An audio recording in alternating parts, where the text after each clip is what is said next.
in which the mother swallows pills in order to terminate her baby, and it is performed up to the 9th week of pregnancy.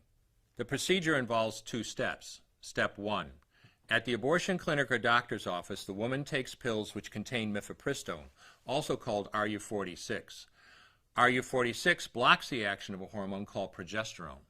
Progesterone is naturally produced in the mother's body to stabilize the lining of the uterus.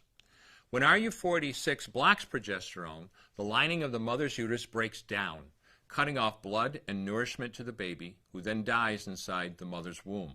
It is important to note that even after it has been taken, it is possible to reverse the effects of RU46 and save the baby if progesterone is administered.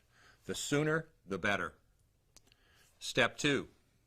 24 to 48 hours after taking RU46, the woman takes misoprostol, also called Cytotec, that is administered either orally or vaginally.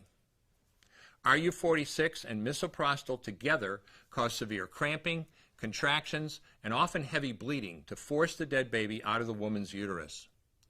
The process can be very intense and painful, and the bleeding and contractions can last from a few hours to several days. While she could lose her baby anytime and anywhere during this process, the woman will often sit on a toilet as she prepares to expel the child, which she will then flush. She may even see her dead baby within the pregnancy